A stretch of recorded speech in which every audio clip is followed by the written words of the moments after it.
Hi everyone. आज हम लोग क्लास 11th का केमिस्ट्री में जो यूनिट 9 है हाइड्रोजन, उसको स्टार्ट करेंगे। हाइड्रोजन से अनजान तो हम लोग नहीं हैं, जान रहे हैं हम लोग हाइड्रोजन के बारे में, पीरियोडिक टेबल का फर्स्ट एलिमेंट। अब इस एक एलिमेंट पे पूरा एक चैप्टर पढ़ना है।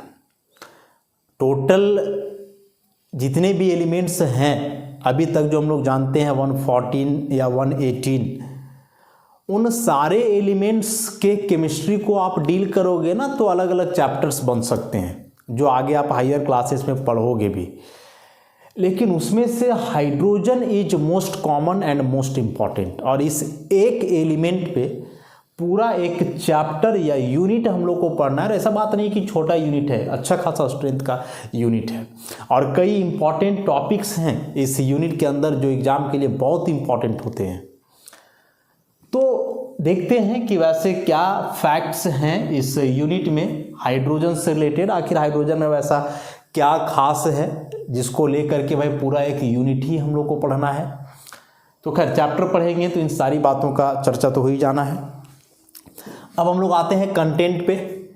तो हाइड्रोजन हम लोग जानते हैं कि पीरियोडिक टेबल का फर्स्ट एलिमेंट है, first element of the MPT modern periodic table. Modern periodic table का फर्स्ट एलिमेंट है hydrogen, and it is also lightest element. Lightest सबसे हल्का भी है, lightest element. Exist as diatomic molecule, exist as diatomic molecule मतलब H2 के रूप में एग्जिस्ट करता है, जिसको हम लोग बोलते हैं डाइहाइड्रोजन। तो फर्स्ट एलिमेंट हुआ मॉडर्न पीरियोडिक टेबल का, लाइटेस्ट है मतलब सबसे हल्का एलिमेंट, मास सबसे कम है, डायटोमिक मॉलिक्यूल के रूप में एग्जिस्ट करता है H2, जिसको डाइहाइड्रोजन बोलते हैं। लेकिन at very high temperature, at very high temperature, बहुत हाई टेम्परेचर हो तो यह एटॉमिक फॉर्म में भी एग्जिस्ट करता है, एटॉमिक फॉर्म में भी एग्जिस्ट करता है हाइड्रोजन H के रूप में ऐसा। तो यहाँ तक बात समझे। मॉडर्न पीरियोडिक टेबल का फर्स्ट एलिमेंट सबसे हल्का एलिमेंट जो डायटोमिक मॉलिक्यूल के रूप में एग्जिस्ट करता है, जिसको डाइहाइड्रोजन बोलते हैं। लेकिन बहुत हाई टेम्परेचर हो तो यह एटॉमिक फॉर्म में भी एग्जिस्ट करता है। जो इसका खोज किया गया था, discovered by Henry Cavendish, Henry Cavendish के द्वारा बहुत पहले जो है इसका खोज किया गया था, 18वीं शताब्दी में, ईयर है 1766 ऐसा। और जो इसका नाम दिया गया हाइड्रोजन, नेम्ड बाय लैवोजियर, लैवोजियर के द्वारा इसका नाम पड़ा हाइड्रोजन। क्यों पड़ा भाई? हाइड्रोजन इसका नाम वो क्या सोच करके दिए? तो दो वर्ड, हाइड्रो और जेन। हाइड्रो का मतलब होता है वाटर, जेन का मतलब होता है जेनरेटर। तो जो वाटर जेनरेट करता हो उसको हम लोग क्या बोलते हैं?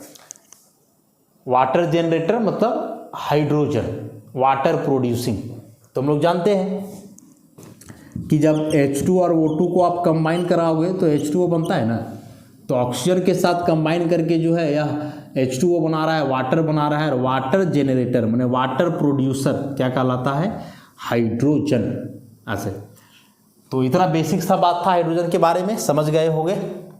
नाम दिया गया लेवोजियर के द्वारा, लेकिन खोज किया गया था किनके द्वारा? हेनरी कैवेंडिश के द्वारा। नाम हाइड्रोजन क्यों पड़ा? तो यह हाइड्रो और जेन दो अलग अलग ग्रीक वर्ड्स हैं, उससे आया, मतलब वाटर प्रोड्यूसर, वाटर जेनरेटर, इसलिए इसका नाम हो गया क्या? हाइड्रोजन। अब आते हैं हम लोग हाइड्रोजन के कुछ और बेसिक फैक्ट्स पे। तो हाइड्रोजन की यदि बात करोगे तो बोर्ड है पीरियोडिक टेबल का पहला एलिमेंट है, ऑब्वियसली इसका एटॉमिक नंबर 1 होगा, क्योंकि पीरियोडिक टेबल में जो एलिमेंट्स अरेंज्ड हैं वे एटॉमिक नंबर के आधार पर अरेंज्ड है। तो पहला एलिमेंट है, इसका मतलब एटॉमिक नंबर 1 होगा इसका। तो हाइड्रोजन एटॉमिक नंबर 1 कन्फिग्रेशन लिखोगे तो 1s1, 1s में एक इलेक्ट्रॉन है ऐसा। तो this 1 unpaired electron in the 1s orbital. 1s orbital मतलब समझ रहे हो कि जैसे यहाँ न्यूक्लियस है तो इसके बाद तो ऐसे कई सेल्स होते हैं, first cell, second cell, third cell, ऐसे करके। अभी फर्स्ट सेल में इसका मतलब कि न्यूक्लियस के सबसे करीब है और उसमें भी s में है तो s तो और करीब होता है। जैसे आप 3 की बात करोगे तो 3s भी है, 3p भी है, 3d भी है। इलेक्ट्रॉन इसमें भी और इसमें भी, तो है तो तीनों थर्ड सेल में, लेकिन थर्ड सेल में भी यदि s में है मतलब वो और सबसे नज़दीक हुआ। इससे दूर p वाला होता है और सबसे दूर कौन होता है, d वाला होता है। तो एकमात्र इलेक्ट्रॉन जो हाइड्रोजन का है 1s ऑर्बिटल में, इसका मतलब है कि यह इलेक्ट्रॉन न्यूक्लियस के सबसे करीब है, closest to the nucleus. Hydrogen का 1s इलेक्ट्रॉन न्यूक्लियस के सबसे करीब है, क्लोजेस्ट है, सबसे नज़दीक वाला इलेक्ट्रॉन जो है यही है। उसके बाद यहाँ से यदि आप बात करोगे इलेक्ट्रॉन प्रोटॉन वगैरह की, तो एटॉमिक नंबर 1 है तो अभी के हिसाब से देखेंगे तो प्रोटॉन 1 हो जाएगा, इलेक्ट्रॉन भी कितना हो जाएगा, 1। लेकिन हम लोग जानते हैं कि हाइड्रोजन का 3 आइसोटोप होता है। एटॉमिक नंबर तो सबका 1, मास नंबर 1, 2, 3। एक कहलाता है क्या, प्रोटियम, दूसरा क्या कहलाता है, ड्यूटेरियम, तीसरा क्या कहलाता है, ट्राइटियम। और अब यदि निकालोगे तो प्रोटॉन तो सब में एक आएगा, इलेक्ट्रॉन भी सब में एक आएगा, लेकिन न्यूट्रॉन 1 - 1 0, 2 - 1 1, 3 - 1 2। इस न्यूट्रॉन की संख्या को गौर करना है। यहाँ से डायरेक्ट लोग बोल देता है कि हाइड्रोजन में प्रोटॉन 1 है, इलेक्ट्रॉन 1 है, न्यूट्रॉन 0 है। लेकिन जब यहाँ आगे आप देख रहे हो तो हाइड्रोजन तो 3 वेराइटी का है, प्रोटियम, ड्यूटेरियम और ट्राइटियम। तो सब में न्यूट्रॉन कहाँ 0 है, सब में न्यूट्रॉन तो 0 नहीं है। प्रोटियम में केवल न्यूट्रॉन 0 है, लेकिन ड्यूटेरियम और ट्राइटियम में तो न्यूट्रॉन्स हैं। तो यदि पूछा जाए कि एक वैसा एटम का नाम बताओ जिसमें कोई न्यूट्रॉन नहीं है, तो आप हाइड्रोजन नहीं बोलोगे, गलत हो जाएगा, क्योंकि हाइड्रोजन 3 वेराइटी का है और इसमें से 2 हाइड्रोजन में न्यूट्रॉन है, प्रोटियम में नहीं है। तो इसका मतलब बोलेंगे हम लोग कि protium is the only atom which has no neutron in its nucleus. Protium एकमात्र वैसा एटम है जिसके न्यूक्लियस में कोई न्यूट्रॉन नहीं होता है। तो अभी तक का सबसे इंपॉर्टेंट फैक्ट यही हुआ। अब एक हाइड्रोजन जो है जिसमें हम लोग देख रहे हैं कि एक इलेक्ट्रॉन है इसके पास, तो इनर और वैलेंस की तो बात ही नहीं करेंगे, एक ही इलेक्ट्रॉन है ही, तो इनर बोलो चाहे वैलेंस बोलो सब यही है इसके लिए। अब जो यह हाइड्रोजन है मिलता है, रिजेंबल करता है, रिजेंबल्स एक अल्कली मेटल के साथ, अल्कली मेटल के साथ, और दूसरा हैलोजेंस के साथ। हैलोजेंस मतलब मॉडर्न पीरियोडिक टेबल का ग्रुप 17 एलिमेंट और अल्कली मेटल मतलब ग्रुप 1 एलिमेंट। तो हाइड्रोजन दोनों से मिलता है, दोनों से मिलता है मतलब दोनों के प्रॉपर्टीज से यह मिलता है। अल्कली मेटल के प्रॉपर्टी से भी मिलता है, हैलोजन के प्रॉपर्टी से भी मिलता है। तो यहाँ से अब हो गया एक दिक्कत क्या हुआ कि जब यह दोनों से मिल रहा है तो फिर इसको आप अल्कली मेटल के साथ इंक्लूड करोगे या हैलोजन के साथ इंक्लूड करोगे, किसके साथ इसको आप इंक्लूड करोगे? चूँकि हम लोग जानते हैं मॉडर्न पीरियोडिक टेबल के एक ग्रुप में जो एलिमेंट्स होते हैं उन सबका प्रॉपर्टी सेम होता है। हम बोल रहे हैं कि हाइड्रोजन का प्रॉपर्टी अल्कली मेटल से भी मिल रहा है, हैलोजन से भी मिल रहा है। इसका मतलब यह अल्कली मेटल के साथ भी हो सकता है, हैलोजन के साथ भी हो सकता है। विवादित है, लेकिन फाइनली इसको रखा गया कहाँ? अल्कली मेटल के पास, ग्रुप 1 में, ग्रुप 17 में नहीं। और ग्रुप 1 में रखने का एक ही लॉजिक दिया गया कि चूंकि ग्रुप 17 जो है वे p ब्लॉक एलिमेंट्स हैं, मतलब इस सब का लास्ट इलेक्ट्रॉन जाता है p ऑर्बिटल में, जबकि हाइड्रोजन का अंतिम इलेक्ट्रॉन या एक ही इलेक्ट्रॉन है जो s में है। तो अल्कली मेटल का भी लास्ट इलेक्ट्रॉन s में ही होता है, हाइड्रोजन का भी इलेक्ट्रॉन s में ही है। तो कम से कम यह बात तो इधर प्रीफर कर रहा है ना, और उस हिसाब से जो है इस हाइड्रोजन को रखा गया किसके साथ, अल्कली मेटल के साथ।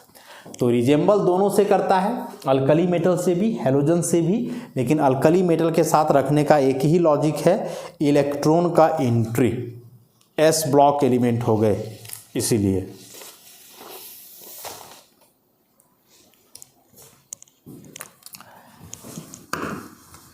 तो अब इसमें आगे हम लोग देखें, दोनों के साथ आप देखेंगे कि किन फैक्ट्स के आधार पर हाइड्रोजन अल्कली मेटल से रिजेंबल करता है और किन फैक्ट्स के आधार पे यह हैलोजन से रिजेंबल करता है, दोनों को देखेंगे।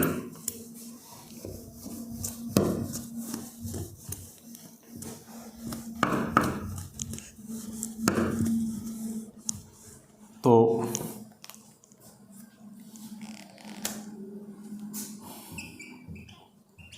रिजेंबलेंसेस of hydrogen with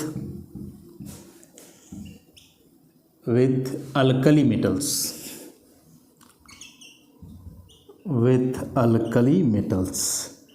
alkali metals के साथ इसका रिजेंबलेंस मतलब कैसे मिलता है, अल्कली मेटल के जैसे कैसे हुआ है या उसके साथ कैसे सिमिलर हो रहा है, मतलब प्रॉपर्टीज सेम होगा, उस आधार पे इसको हम लोग एक्सप्लेन करेंगे।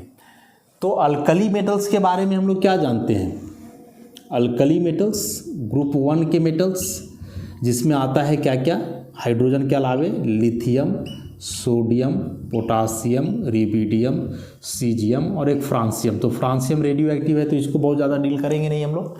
लिथियम, सोडियम, पोटासियम, रिबिडियम और सीजियम, तो इन एलिमेंट्स के साथ हाइड्रोजन कैसे मिलता है, कैसे इन सब का प्रॉपर्टीज सेम है, बस उसको देखना है हम लोग को।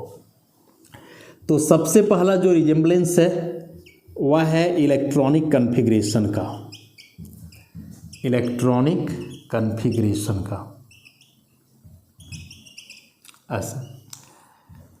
तो लिखो सबका कन्फिग्रेशन, जैसे हाइड्रोजन एटॉमिक नंबर 1, इसके बाद लिथियम का 3, सोडियम का 11, पोटासियम का 19, रिबिडियम का 37, सीजियम का 55, फ्रांसियम का 87। ये हुए सबका एटॉमिक नंबर। अब इस सबका जब आप कन्फिग्रेशन लिखोगे तो हाइड्रोजन का 1s1 नोबल गैस के आधार पे, लिथियम का हीलियम पहले लिखेंगे, इसके बाद 2s1, सोडियम का नियॉन 3s1, फिर इसका जाओगे तो आर्गन 4s1, इसके बाद क्रिप्टन 5s1, फिर जेनॉन 6s1 और लास्ट में रेडॉन 7s1 ऐसा। तो इलेक्ट्रॉनिक कन्फिग्रेशन से क्या ऑब्जर्व कर रहे हो आप, ऑब्जर्व कर रहे हैं कि सबका जो कन्फिग्रेशन है वह इस टाइप का है, NS1 टाइप का ऐसा। तो अल्कली मेटल्स जो हैं ग्रुप 1 के मेटल्स, सारे मेटल्स का जनरल कन्फिग्रेशन NS1 है, मतलब उसके वैलेंस सेल में एक इलेक्ट्रॉन है, s ऑर्बिटल में या s सब सेल में।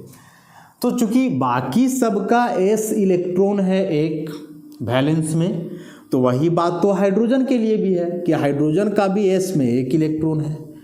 तो इस इलेक्ट्रॉनिक कन्फिग्रेशन में सिमिलैरिटी से हम लोग यह ऑब्जर्व कर पा रहे हैं कि along with alkali metals hydrogen also possess only one electron in its valence cell। Hydrogen के लिए हम बताया ना कि इसमें एक ही सेल है ना, तो इसमें आप वैलेंस और इनर की बात नहीं करोगे, लेकिन हाँ कन्फिग्रेशन तो एक जैसा हुआ ना, सबका S1 S1 S1, तो इसका भी S1 हो गया। तो एक इस इलेक्ट्रॉनिक कन्फिग्रेशन के आधार पे हम लोग बता दिए कि यह सिमिलर है किसके जैसा, अल्कली मेटल के जैसा। उसके बाद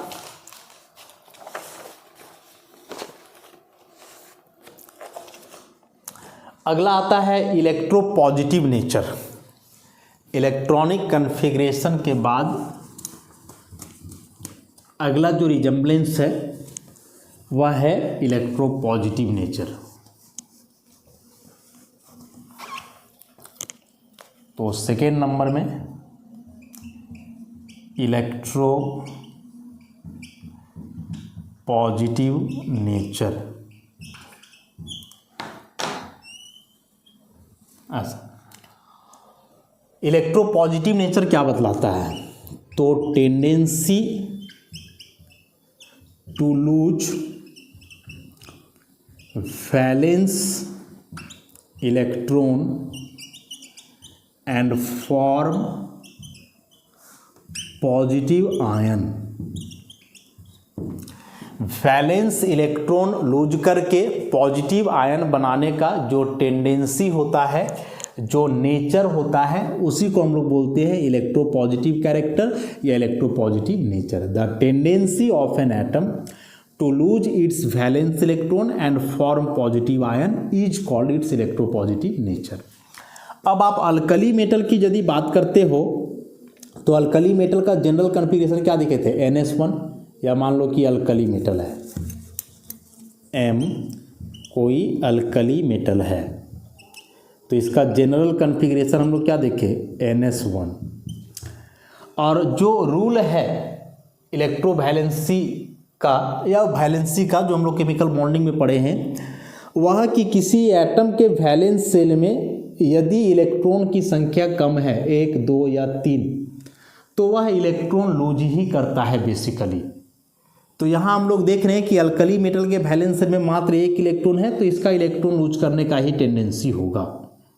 और जब यह 1 इलेक्ट्रॉन लूज कर देगा ऐसा, तो इस पर एक प्लस आ जाएगा। प्लस आ गया मतलब this is monovalent cation. Monovalent cation. तो सारे अल्कली मेटल्स अपना एक वैलेंस इलेक्ट्रॉन लूज करके मोनोवैलेंट केटायन का फॉर्मेशन करते हैं। तो ठीक उसी प्रकार हाइड्रोजन भी, 1 इलेक्ट्रॉन है इसके पास, तो हाइड्रोजन भी अपना 1 इलेक्ट्रॉन लूज करके मोनो पॉजिटिव केटायन बनाता है, मतलब मोनोवैलेंट केटायन H+ का फॉर्मेशन करता है। हाइड्रोजन का एटॉमिक नंबर 1 है तो अभी हम क्या बोले? बेसिकली प्रोटॉन इसमें एक हुआ, इलेक्ट्रॉन, प्रोटॉन 1, इलेक्ट्रॉन भी 1, न्यूट्रॉन हम लोग जनरली 0 लेते हैं। 0 होता नहीं है, प्रोटियम में 0 होता है, लेकिन हाइड्रोजन के 3 आइसोटोप्स में सबसे ज़्यादा पाया जाता है प्रोटियम, और प्रोटियम में कोई न्यूट्रॉन नहीं है, इसलिए हाइड्रोजन में भी बोलते हैं कि कोई न्यूट्रॉन नहीं है। लेकिन जब यह H+ हो गया तो प्रोटॉन अभी भी एक ही है, लेकिन यह जो इलेक्ट्रॉन था वो तो लूज हो गया, तो इलेक्ट्रॉन अब बचा 0, न्यूट्रॉन तो पहले से 0 था। तो कहने का मतलब कि H+ एक वैसा स्पीसीज है जिसमें एक प्रोटॉन है मात्र, ना तो इसके पास कोई इलेक्ट्रॉन है ना ही इसके पास कोई न्यूट्रॉन है। H+ is the only a species which has only proton, no electron and no neutron. That's why this H+ is called proton.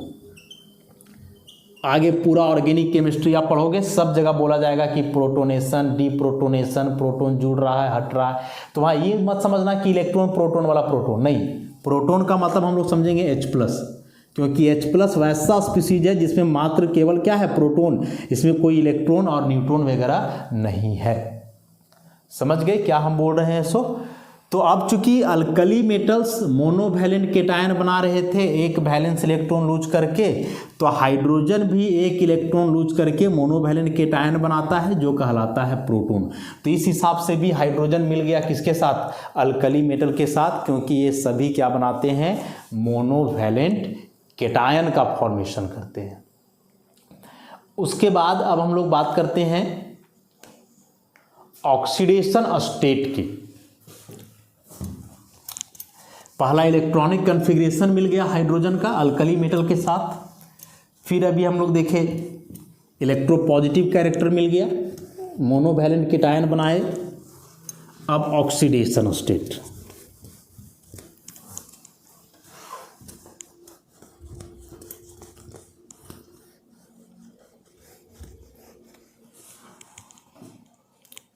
तो थर्ड नंबर में ऑक्सीडेशन स्टेट की बात करेंगे हम लोग। ऑक्सीडेशन स्टेट तो जो अल्कली मेटल का मोस्ट कॉमन ऑक्सीडेशन स्टेट या एकमात्र ऑक्सीडेशन स्टेट जो होता है अल्कली मेटल का, वह होता है +1। और +1 क्यों होता है?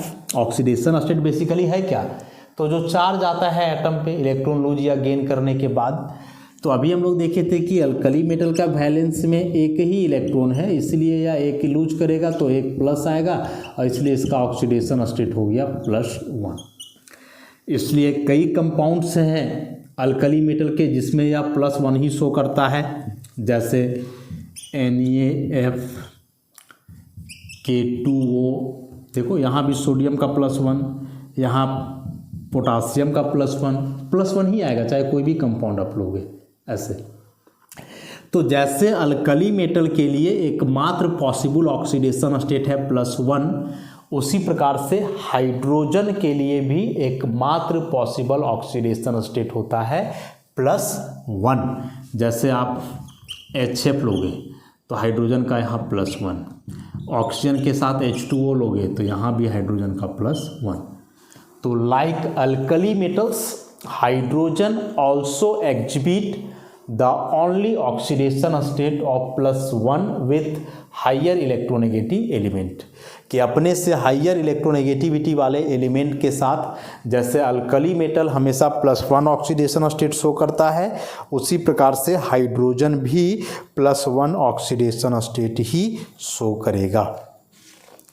तो ये 3 सिमिलैरिटी हम लोग देख लिए, इलेक्ट्रॉनिक कॉन्फ़िगरेशन, इलेक्ट्रोपॉजिटिव नेचर और फिर ऑक्सीडेशन स्टेट। अब इसमें हम लोग देखते हैं अगला, नॉन मेटल्स के साथ कॉम्बिनेशन। अल्कली मेटल्स काफ़ी फ्रीक्वेंटली नॉन मेटल से कंबाइन करते हैं। नॉन मेटल में बेसिकली हैलोजन के साथ और ऑक्सीजन के साथ। तो फोर्थ में कॉम्बिनेशन विथ नॉन मेटल्स के साथ कॉम्बिनेशन। तो जैसे आप हैलोजन के साथ कॉम्बिनेशन पहले दिखाओ कि सोडियम +½ Cl2 तो बन गया NaCl, पोटासियम +½ F2 तो बन गया पोटासियम फ्लोराइड। उसी प्रकार से हाइड्रोजन का कॉम्बिनेशन होता है H2 + Cl2 2HCl, H2 + F2 2HF, ऐसा। वैसे ही ऑक्सीजन के साथ भी कॉम्बिनेशन होता है 2Na, या ऐसे लिखो 4Na + O2 तो बन गया 2Na2O। उसी प्रकार से हाइड्रोजन भी कंबाइन करता है 2H2 + O2 तो बन गया 2H2O, ऐसा।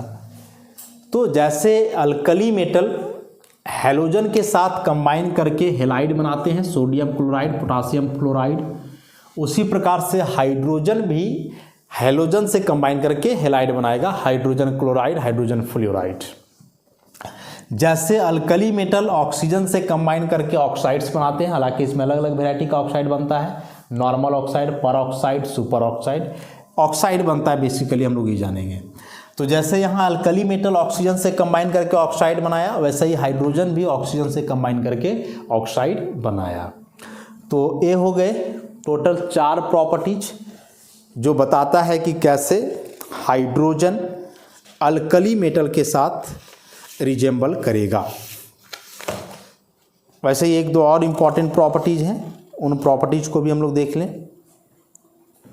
कि जब इलेक्ट्रोलाइसिस किया जाता है तो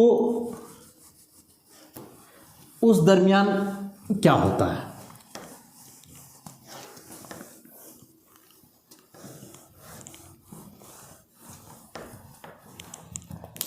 तो नेक्स्ट 5 नंबर में लिबरेशन एट कैथोड,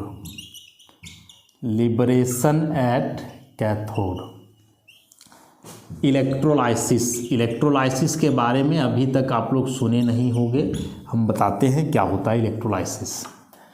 तो देखो इलेक्ट्रोलाइसिस कहने का मतलब होता है कि decomposition of substance by passing electric current. Electric current pass करके यदि किसी सब्सटेंस को डिकम्पोज किया जाए, तोड़ा जाए, तो वह जनरली इलेक्ट्रोलाइसिस कहलाता है। तो इलेक्ट्रिक करंट के बारे में हम लोग जानते हैं कि इसमें दो टर्मिनल होता है, माइनस और प्लस। माइनस और प्लस। माइनस वाले को बोलते हैं कैथोड, प्लस वाले को बोलते हैं एनोड। तो यह इलेक्ट्रिक करंट हो गया माइनस प्लस। तो इलेक्ट्रिक करंट में समझोगे दो टर्मिनल, कैथोड एनोड, जिस पर माइनस है वो कैथोड और जिस पर प्लस है वो एनोड। तो यहाँ जिस सब्सटेंस का डिकम्पोजिशन किया जाता है वह मेनली आयनिक नेचर का होता है। आयनिक नेचर का मतलब केटायन और एनायन यहाँ भी हो जाएगा, आयनिक है तो जब इस आयनिक सब्सटेंस को डिकम्पोज करोगे बाय पासिंग इलेक्ट्रिक करंट, तो क्या होगा कि आयनिक सब्सटेंस का जो प्लस पार्ट है वह जाएगा माइनस के पास। तो प्लस पार्ट माने केटायन, तो केटायन जाएगा कैथोड के पास, और जो माइनस पार्ट है एनायन वह जाएगा एनोड के पास, माने प्लस वाला माइनस के पास, माइनस वाला प्लस के पास। तो इलेक्ट्रोलाइसिस को समझे यहाँ से। इलेक्ट्रोलाइसिस का मतलब हम क्या बताएं, किसी भी सब्सटेंस से इलेक्ट्रिक करंट पास करवा करके उसको तोड़ना। इलेक्ट्रिक करंट हम लोग जानते हैं कि सर्किट में दो टर्मिनल होते हैं, माइनस प्लस। तो माइनस वाले को कैथोड बोलेंगे, प्लस वाले को एनोड। तो जब ऐसे कैथोड और एनोड से आप किसी भी आयनिक कंपाउंड को या आयनिक सब्सटेंस को पास करवाओगे, तोड़ोगे, तो आयनिक है मतलब इसमें ऑलरेडी प्लस माइनस है, माने एक केटायन पे प्लस, एनायन पे माइनस।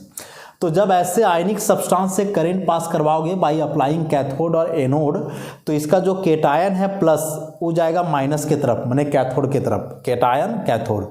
उसी प्रकार से माइनस जो है एनायन वो जाएगा प्लस के पास, मतलब एनोड के पास। तो बेसिकली यही होता है, केटायन कैथोड पे जाता है और एनायन एनोड पे जाता है, बस। तो अब जैसे मान लो कि सोडियम क्लोराइड का मोल्टेन फॉर्म हो। सोडियम क्लोराइड हम लोग जानते हैं सॉलिड होता है, तो यहाँ सॉलिड नहीं, इसका मोल्टेन फॉर्म लेना है, पिघला हुआ, पिघला देना है इसको। और अब जब इसका इलेक्ट्रोलाइसिस करोगे, मतलब करंट पास करवाओगे, तो इसमें क्या Na प्लस और Cl माइनस ना हुआ, तो ये केटायन और ये एनायन, तो यह केटायन हो जाएगा 2Na और ये एनायन हो जाएगा Cl2। तो ये केटायन जा करके जमा होगा कैथोड पर और ई जा करके जमा होगा एनोड पर। एनायन एनोड पे जाएगा और केटायन कहाँ जाएगा, कैथोड पे जाएगा। उसी प्रकार से यदि आप NaCl के जगह HCl लेते हो, ऐसा HCl लेते हो, और इसका एक्वा सॉल्यूशन, और इसका भी आप इलेक्ट्रोलाइसिस करते हो, तो वैसे ही जाएगा H2 plus Cl2। Again Cl2 रहेगा एनोड पर और H2 रहेगा कैथोड पर। तो जिस प्रकार से अल्कली मेटल के हेलाइड का इलेक्ट्रोलाइसिस पर कैथोड पर अल्कली मेटल मिलता है, एनोड पर हैलोजन, ठीक उसी प्रकार से हाइड्रोजन हेलाइड का भी जब इलेक्ट्रोलाइसिस करते हैं तो कैथोड पे हाइड्रोजन मिलता है, एनोड पे हैलोजन। तो सेम हो रहा है, यह भी कहीं ना कहीं बता रहा है कि कैसे जो है सिमिलर हैं, कौन, हाइड्रोजन किसके साथ, तो अल्कली मेटल के साथ। और एक last reducing property, reducing nature.